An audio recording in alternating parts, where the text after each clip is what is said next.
Good morning, hello friend, नमस्ते, सत श्री अकाल, आदाब। कैसे हैं आप सब लोग? क्रेजी तनिष्क में आपका हार्दिक स्वागत है। फ्रेंड, जैसा कि आप लोग जानते हैं, मैं आपको पहले यानी शुरू में शिक्षा के बारे में जानकारी दे चुकी हूँ। उसके बाद जो है वैदिक काल, बौद्ध काल, मुस्लिम कालीन, ये तीनों मैं आपको बता चुकी हूँ। और मैं आप सभी को बोली थी कि मैं क्वेश्चन लेकर आऊँगी, लेकिन फ्रेंड हम सोचे कि कल संडे है, कल मैं आप सभी को क्वेश्चन करवाऊँगी। और उससे पहले मैं आप सभी को, क्यों ना आज सैटरडे है तो उससे पहले एक रोचक क्लास दिया जाए।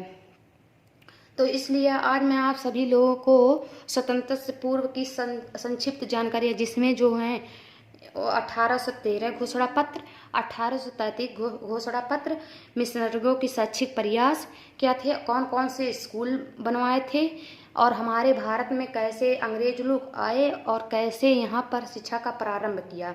अगर हम लोग पहले चैप्टर में ये पढ़ लेते हैं तो हमारा जो है दूसरा चैप्टर जो रहता है, जो लॉर्ड मैकाले हैं, उनके बारे में हमें जानकारी यानी हमको समझना बहुत ही आसान हो जाएगा।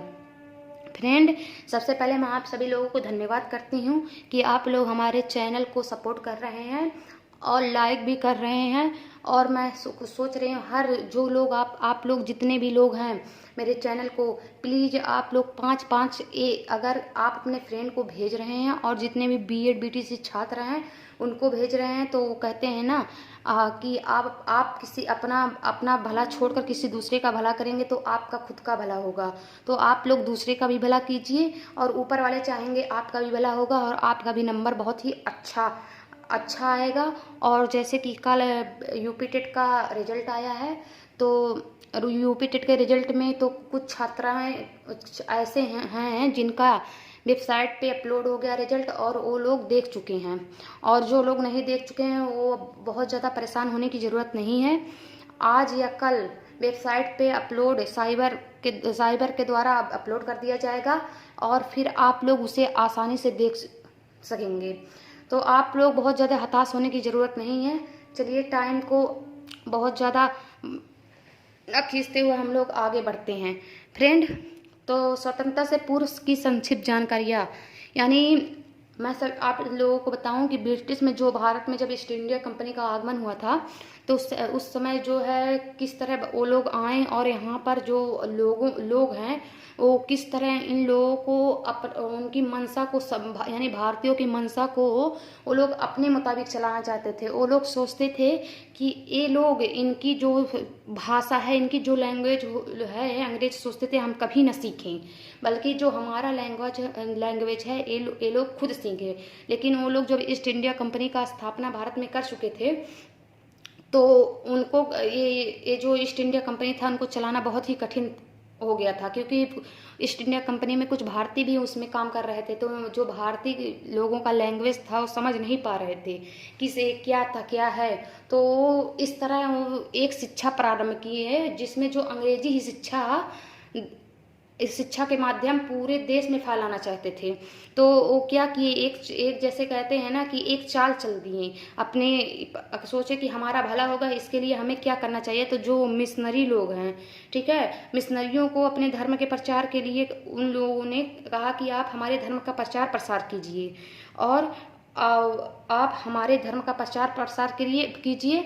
और वो लोग सारी जिम्मेदारी मिशनरियों को सौंप दिया। आप सोचिए कि मिशनरी किस तरह भारतीय लोगों पे अत्याचार किए। चलिए आप देखते हैं कि आगे क्या है।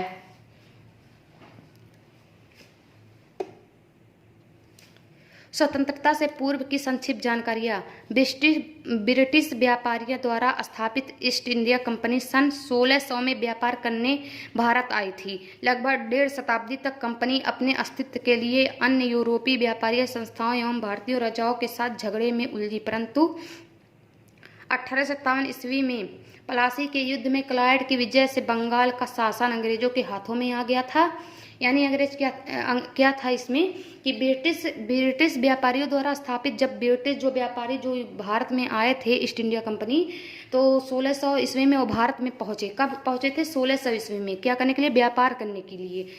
और लगभग 1.5 शताब्दी तक कंपनी अपने अस्तित्व के लिए अन्य यूरोपीय व्यापारी संस्थाओं एवं भारतीय राजाओं के साथ झगड़ने में उलझी। यानी जो अंग्रेज थे तो अपनी जो कंपनी का यानी कंपनी को एक अस्तित्व यानी एक स्थान देने के लिए जितने भी व्यापारी थे, जैसे डच थे, फ्रांसीसी थे, इन सभी से झगड़ा कर किए, और जो राजाओं थे उनसे भी ये लोग लड़े और युद्ध भी किए।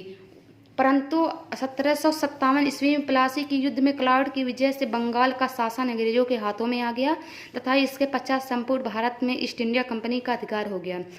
लेकिन क्या हुआ था कि जब प्लासी का युद्ध हुआ था तो उस समय क्या था, क्लाइड की विजय से बंगाल का शासन अंग्रेजों के हाथ में आ गया था ना, और तथा इसके पश्चात संपूर्ण भारत में ईस्ट इंडिया कंपनी के अधिकार हो गया था।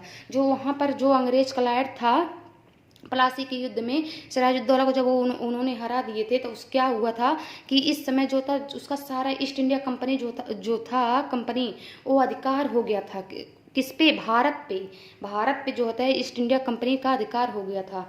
जैसे जब अंग्रेज भारत में आए थे तो उनका थोड़ा सा सामान, जैसे वो लोग क्या किए थे, मसाला लेकर आए थे, जैसे जो छोटी इलायची, बड़ी इलायची, और जो वहाँ का जैसे हम लोग का यहाँ मिट्टी वगैरह के बर्तन बनते थे, लेकिन वहाँ पर क्या था, अंग्रेज लोग जो थे तो शीशे का बर्तन प्याला वाला लेकर आए। तो हमारे भारतीयों को देखकर बहुत ही आकर्षित हुए राजा महाराजा कि हाँ ये लोग बहुत अच्छा काम कर रहे हैं। तो वो लोग थोड़ा सा जगह मांगे कि हमको थोड़ा सा जगह दे दीजिए, हम लोग किसी स्थान पे रह कर बस थोड़ा सा अपना व्यापार हम लोग करेंगे और फिर अपने देश वापस चले जाएंगे। लेकिन धीरे धीरे जब वो यहाँ पर रहने लगे तो क्या था, जब वो यहाँ पर रहने लगे तो उनको भारत बहुत अच्छा लगने लगा, क्योंकि भारत को पहले क्या कहा जाता था, सोने की चिड़िया कहा जाता था। भारत में बहुत ही ज़्यादा धन दौलत थी। तो धीरे धीरे जब वो अपने वहाँ पर लेकर जाते थे अपने यहाँ, तो उनको बहुत ज़्यादा पैसा मिलते थे। तो धीरे धीरे आए, कुछ पहले वो लोग आए, तो फिर डच, फ्रांस से सब लोग आए, और उसके बाद वो लोग भी अपने भारत से बहुत कुछ लेकर गए। तो इससे क्या था, धीरे धीरे वो भारत पे अपना अधिकार बना लिए, और उस समय क्या था, भारत में ईस्ट इंडिया कंपनी की स्थापना हो गई। शुरू में कंपनी का अधिकार का उद्देश्य व्यापार करना था। जो शुरू में था कंपनी का वो व्यापार करना था, परंतु बाद में कंपनी धर्म की प्रचार प्रसार चेष्टा आ गई थी।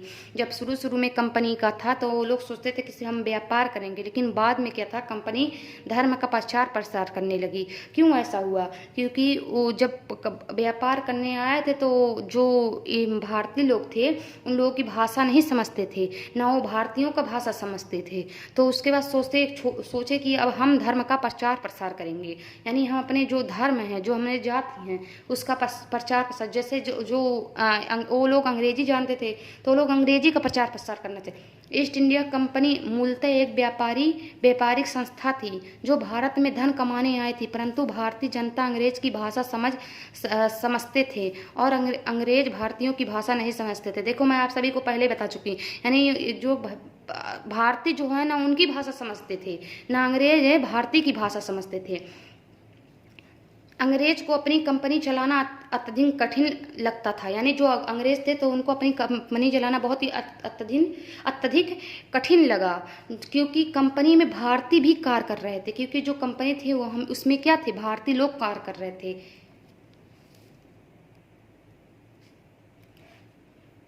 उसके बाद क्या हुआ, अंग्रेज अपनी भाषा को श्रेष्ठ एवं भारतीयों की भाषा निकृष्ट समझते थे। वो सोचते थे कि भारतीयों को भाषा हम नहीं सीखेंगे, ये हमारी भाषा को समझे। वो अपनी भाषा को सोचते श्रेष्ठ, यानी हमारी भाषा जो है बहुत ही अच्छी है, इनकी भाषा बहुत ही छोटी है, यानी निकृष्ट, यानी थोड़ा वो तुच्छ समझते थे।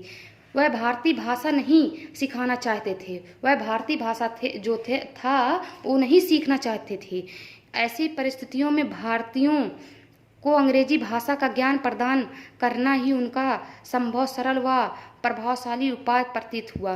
अपने स्वार्थ के लिए ईस्ट इंडिया कंपनी ने मिशनरियों की सहायता ली, यानी जो था वो लोग सोच रहे थे कि भारतीयों को हम अपना भाषा सिखाएंगे, और इसलिए उन्होंने मिशनरियों का सहायता लिए थे। क्यों, अपना स्वार्थ के लिए। मिशनरियों की शैक्षिक प्रयास, या अब मिशनरी क्या किए, जब ईस्ट इंडिया कंपनी मिशनरियों को सहायता के लिए कहा कि हमारी धर्म का प्रचार प्रसार करो, तो देखिए ये क्या किए। ईसाई मिशनरियों ने धर्म के प्रचार प्रसार के लिए शिक्षा का सहारा लिया। इसके लिए उन्होंने अनेक शिक्षा संस्थाओं की स्थापना की।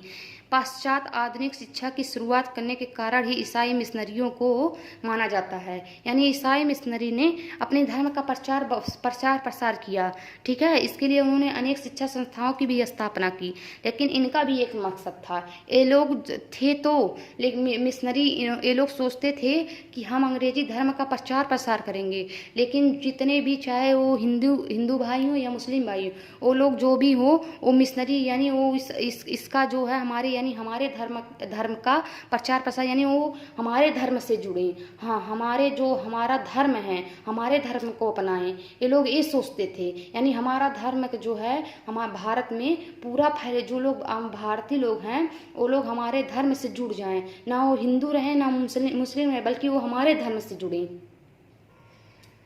आधुनिक शिक्षा का प्रवर्तक कहा जाता है किसे? मिशनरी को आधुनिक शिक्षा का प्रवर्तक कहा जाता है, ठीक है। मिशनरी ने सन 1729 ईस्वी में कलकत्ता में एक दान आश्रित विद्यालय खोला।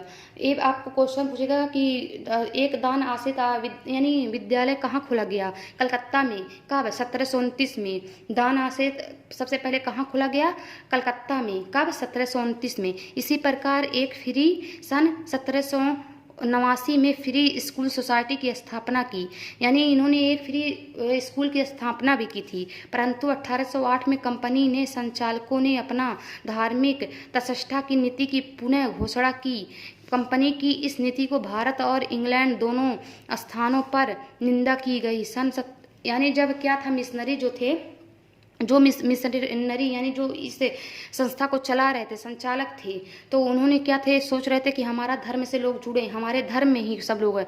तो इनकी इस नीति को सुनकर जो भारत थे, यानी जो भारत और इंग्लैंड दोनों ही इसकी यानी इस नीति की उन्होंने भारत और इंग्लैंड दोनों ही बहुत ही नीति को बहुत जैसे होता नहीं है कि दोनों स्थानों पर जैसे निंदा की गई, ठीक है। 1813 में कंपनी के आज्ञा पत्र में कंपनी की प्रमुख उत्तरदायित्व भारतीयों में शिक्षा का प्रसार कर दिया गया। यानी 1813 जो कंपनी थी, कंपनी की प्रमुख उत्तरदायित्व भारतीयों में शिक्षा का प्रसार घोषित कर दिया गया। अब यानी जो कंपनी 1813 में कंपनी का आज्ञा पत्र में कंपनी की प्रमुख उत्तरदायित्व भारतीयों की शिक्षा का प्रसार घोषित कर दिया, यानी भारतीयों को शिक्षा कराना घोषित कर दिया था। किसमें? 1813 के घोषणा पत्र में। अब क्या विशेषताएं हैं किसने मिशनरियों की, वो देखिए। यानी मिशनरियों की क्या विशेषताएं? कक्षा शिक्षण प्रणाली प्रारंभ करने का श्रेय इन्हीं को जाता है। आधुनिक शिक्षण विधियों का प्रयोग किया जाता है, यानी कक्षा शिक्षण प्रणाली आरंभ किसने किया था? मिशनरी ही किए थे। और आधुनिक शिक्षण विधि का प्रयोग किसने किया था? मिशनरी। इन स्कूलों में ईसाई धर्म की शिक्षा अनिवार्य रूप से दी जाती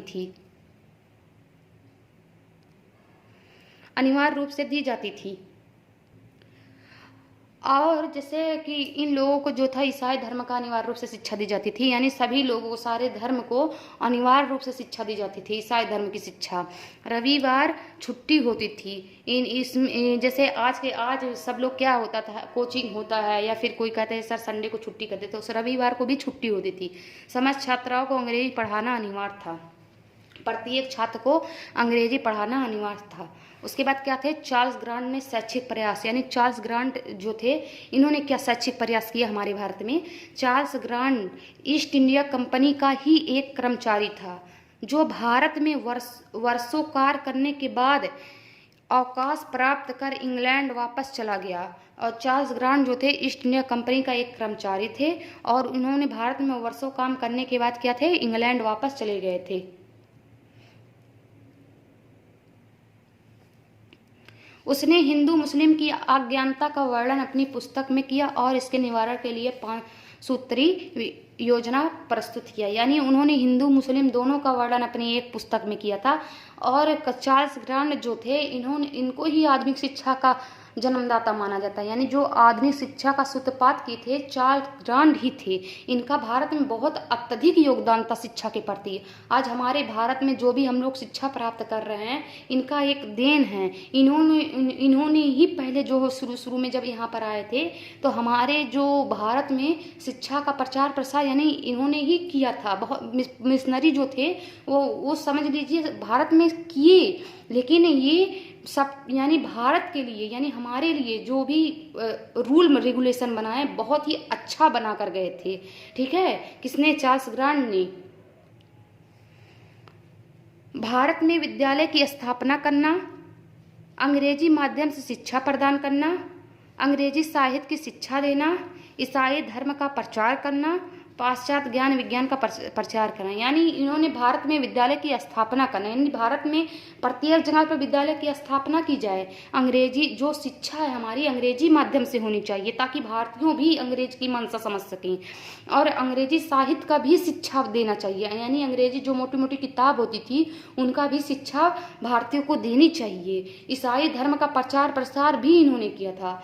पाश्चात्य ज्ञान विज्ञान का यानी जो पाश्चात्य ज्ञान विज्ञान थे उनका भी प्रचार प्रसार किए थे। अब आपको एक क्वेश्चन पूछे, अगर चार्ल्स ग्रांट के बारे में शैक्षिक प्रयास पूछेगा तो आप लोग बता दीजिएगा कि ये एक कर्मचारी थे जो भारत में वर्षों कार्य करने के बाद अवकाश मिले थे और अपने इंग्लैंड वापस चले गए थे। और इनमें जो भारत में जो भी शिक्षा का आधुनिक यानी शिक्षा का जन्मदाता चार्ल्स ग्रांट को माना जाता है। इन्होंने अपनी पुस्तक जो है उसमें भारत यानी हिंदू और मुस्लिम के बारे में वर्णन किए हैं और 5 सूत्री योजना का प्रस्तुत किए हैं, जिसमें क्या था? भारत में विद्यालयों की स्थापना की जाए, अंग्रेजी माध्यम से शिक्षा प्रदान की जाए, अंग्रेजी साहित्य की शिक्षा देना, ईसाई धर्म का प्रचार करना, पाश्चात्य ज्ञान विज्ञान का प्रचार करना। ईस्ट इंडिया कंपनी का शैक्षिक प्रयास। सर्वप्रथम 1781 में सर्वप्रथम गवर्नर जनरल वारेंग हेस्टिंग्स के द्वारा कलकत्ता मदरसा, सन 1791 में जोनायन डंकन के प्रयासों से बनारस संस्कृत कॉलेज, सन 1800 ईस्वी में वेल्लेसली द्वारा कलकत्ता में फोर्ट विलियम कॉलेज की स्थापना की गई। ठीक है, यानी जो है सर्वप्रथम 1781 में गवर्नर जनरल, यानी अगर पूछे गवर्नर जनरल वारेंग हेस्टिंग्स की कब स्थापना किए थे? 1781 में। कहाँ? कलकत्ता मदरसा में। सन 1791 में जोनायन डंकन का प्रयास, बनारस संस्कृत कॉलेज तथा 1800 में लॉर्ड वेल्लेसली द्वारा कलकत्ता में फोर्ट विलियम कॉलेज की स्थापना की। यानी ये लोग जो है फोर्ट विलियम की स्थापना किसने की थी? लॉर्ड वेल्लेसली ने। और अगर पूछेगा कि बनारस संस्कृत कॉलेज की स्थापना किसने की तो आप बताएंगे जोनायन डंकन ने 1800 में। और अगर पूछेगा कि कलकत्ता मदरसा की स्थापना किसने की थी, कलकत्ता मदरसा, तो आप बताएंगे वारेंग हेस्टिंग्स ने 1781 में। ठीक है, फिर यानी 1781 में किसने?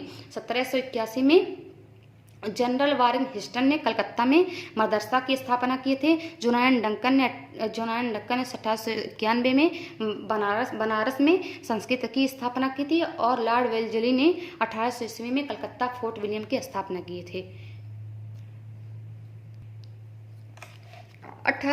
1813 की आज्ञापत्र या चार्ट एक्ट या चार्ट अधिनियम। 1813 के आज्ञापत्र ने भारत में शैक्षिक विकास का नवीन दिशा दी, जिसका मुख्य बातें निम्नलिखित है। भारतीय साहित्य एवं विज्ञान को प्रभावित करने के लिए प्रतिवर्ष 1 लाख रुपए की धनराशि निर्धारित की गई थी। गवर्नर जनरल दुविधाग्रस्त थे, वह ये नहीं समझ पा रहे थे कि 1 लाख रुपए भारतीय शिक्षा या अंग्रेजी शिक्षा पर खर्च किया जाए।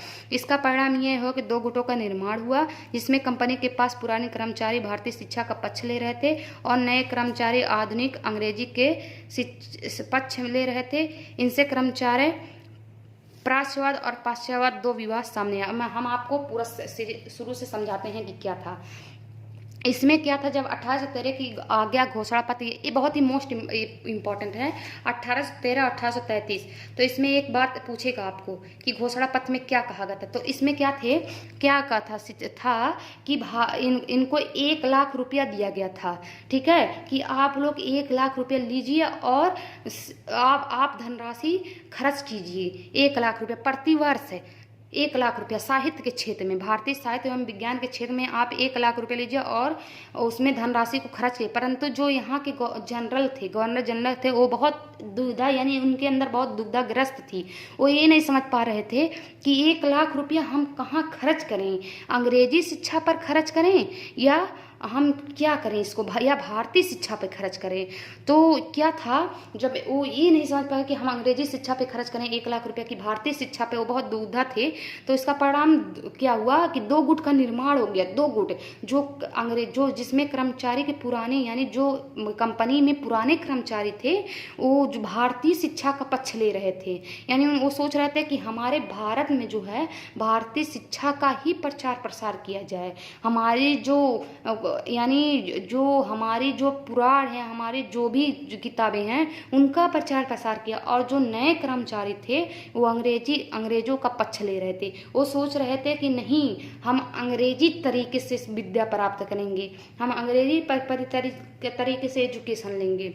तो इससे क्या हुआ था, प्राच्यवादी और पाश्चात्यवादी 2 विषय सामने आए थे। अब 2 विषय सामने आया था, इसका परिणाम क्या होता है ये आगे देखते हैं।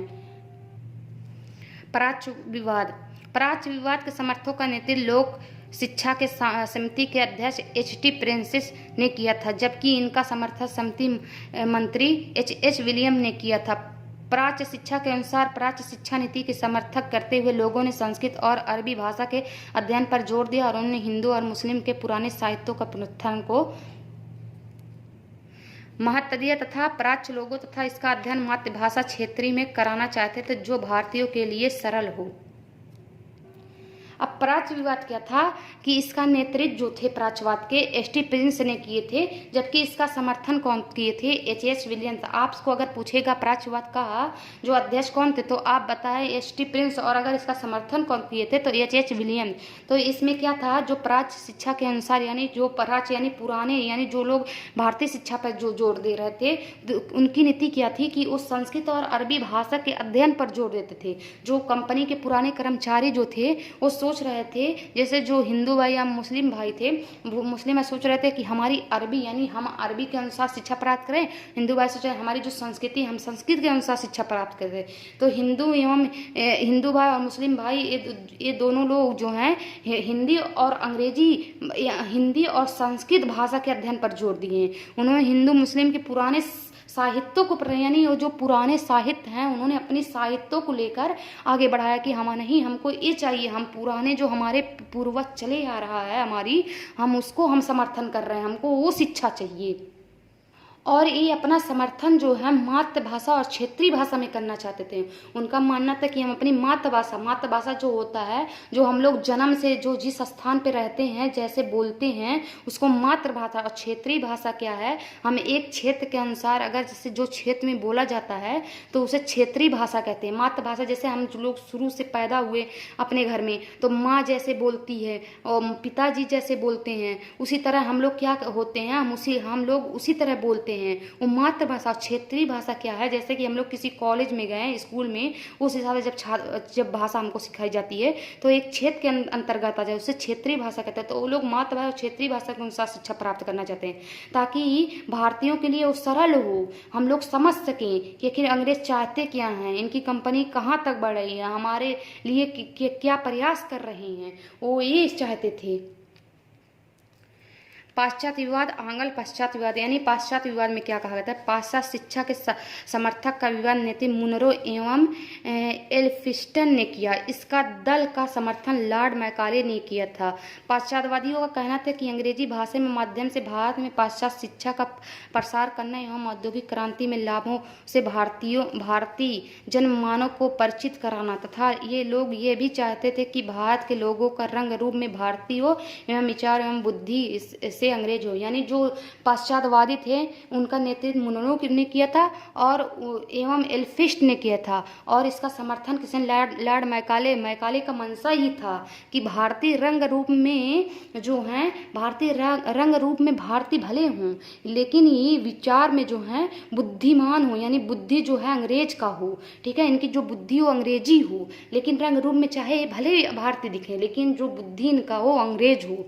तो उन लोग का क्या कहना था कि अंग्रेजी माध्यम से, यानी जो नए कर्मचारी थे तो वो सोच रहे थे अगर हम अंग्रेजी माध्यम से शिक्षा प्राप्त करेंगे, अगर हम अंग्रेज माध्यम से शिक्षा, तो हमारे जो औद्योगिक क्रांति होगी वो भारतीयों के मानव के लिए अच्छा होगा। ये लोग कह रहे थे कि भारत अगर हम लोग ऐसा करेंगे तो आप ही के लिए अच्छा होगा, आप लोग के औद्योगिक में विकास होता है। लेकिन इन लोग का भी एक मंशा था, ये लोग लॉर्ड मैकाले जो था सबसे बड़ा यही चाहता था कि प्रत्येक भारतीय जो है दिमाग में अंग्रेज हो, रंग रूप में भारतीय भले हो। वो सोचता था जो हम शिक्षा देंगे छंद, यानी हम शिक्षा छंद एक को शिक्षा देंगे तो दूसरे भारतीय को देगा, फिर दूसरा भारतीय तीसरे भारतीय को देगा। ऐसे जो है छंद का, यानी जिस तरह बूंद से पानी जो होता है घड़ा भरता है, उसी तरह जो है पूरी भारतीय एक दूसरे से जुड़कर अंग्रेज हो जाएंगे, अंग्रेज का दिमाग हो जाएगा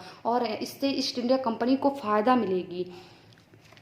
ठीक है फ्रेंड, अब ये देखिए कि 1833 में घोषणा पत्र में क्या था। 1833 के आज्ञा पत्र का मुख्य बातें निम्नलिखित है। शिक्षा का अनुदान 1 लाख रुपए से बढ़ाकर 10 लाख रुपए कर दिया गया था। कोई भी भारतीय सम्राट का कोई स्वाभाविक प्रजनन अपने धर्म में जन्म स्थान तथा पद को प्राप्त करने से न रोका जाए। गवर्नर जनरल की काउंसिलिंग में एक कानूनी सदस्य और बढ़ा दिया जाए। लॉर्ड गवर्नर जनरल काउंसिलिंग के प्रथम सदस्य थे। यानी 1833 घोषणा पत्र में जब ये दोनों विवाद सामने आया था तो उसके बाद 1833 घोषणा पत्र में आया तो उसमें शिक्षा के लिए 1 लाख रुपया से 10 लाख रुपया बढ़ा दिया था। और ये भी कहा गया था चाहे वो कोई भी भारतीय का कोई भी सम्राट, यानी कोई भी भारतीय क्यों ना हो, उसको अपने धर्म से, जन्म स्थान से तथा पद से प्राप्त करने से न रोका जाए। यानी चाहे वो कैसा भी हो, यानी अपने धर्म, उनका कोई भी धर्म हो, चाहे जन्म स्थान कहीं भी हुआ हो, और वो पद को प्राप्त करने से न रोका। अगर वो पद लायक हैं, अगर वो किसी भी सरकारी नौकरी, जैसे इस तरह आजकल सरकारी नौकरी होती है सब पाने के लिए कोई भी धर्म जात के हों, लेकिन वो अपनी काबिलियत से पाते हैं, पहचाने जाते हैं, उसी तरह वो भी था कि पद से ना रोका जाए। गवर्नर जनरल की काउंसिलिंग में एक कानूनी सदस्य और बढ़ा दिया गया था। जो गवर्नर जनरल थे उनकी जब काउंसिलिंग हो रही थी तो कानूनी सदस्य, एक समझ लीजिए कानून के रूप में पारित हो गया, सदस्य बढ़ा दिया गया था। गवर्नर जनरल जो काउंसिलिंग के प्रथम सदस्य कौन थे? लॉर्ड गवर्नर जनरल काउंसिलिंग के प्रथम सदस्य थे। जब लॉर्ड गवर्नर जनरल क्या आप पूछेगा लॉर्ड गवर्नर जनरल कौन थे, तो आप बताएंगे लॉर्ड गवर्नर जनरल काउंसिलिंग के प्रथम सदस्य थे। ठीक है फ्रेंड, तो हमने आप सबको 1813 1833 घोषणा पत्र बता चुके, मिशनरियों का प्रयास बता चुके। उसके बाद जो होता है भारत में संक्षिप्त जानकारी जो है स्वतंत्रता से पूर्व बता चुके हैं। आपको शायद सब कुछ समझ में आया होगा। अगर आपको ना समझ में आएगा तो आप प्लीज़ एक बार फिर से वीडियो फिर से देखिए, ठीक है। और जिस हिसाब से हम पढ़ा रहे हैं, हमारा प्रयास रहेगा कि अभी हम आपको ऐसे ही पढ़ा ले रहे हैं और आपको नोट्स भी प्रोवाइड ले रहे हैं, लेकिन हम कल सोच रहे हैं कि आपको जो पुराना पढ़ाया है उसका क्वेश्चन हम करवाएंगे। और उसके बाद जब हमारे पास टाइम बीएड के लिए बीएड का एक मंथ बाद एग्ज़ाम आएगा, उसके बाद जब हमारे पास थोड़ा कम टाइम रहेगा, क्योंकि एक मंथ में 4 बुक एक से अकेले ख़त्म करना बहुत मुश्किल है, फिर भी हम प्रयास करेंगे उनको ख़त्म करेंगे। उसके बाद हम आप लोगों के बुक के अनुसार A to Z पूरा पढ़ाते हुए और उनको जो इम्पोर्टेंट क्वेश्चन है उसको कराएंगे, लेकिन बुक से पढ़ाएंगे आपको। ठीक है फ्रेंड, अगर आपको कुछ हमारा चैनल अच्छा लगे तो प्लीज़ सब्सक्राइब लाइक करना मत भूलिएगा। और नीचे अगर कुछ भी आपको पूछना हो तो कमेंट में दिया गया है, उसमें आप पूछ सकते हैं। जय हिंद, जय भारत।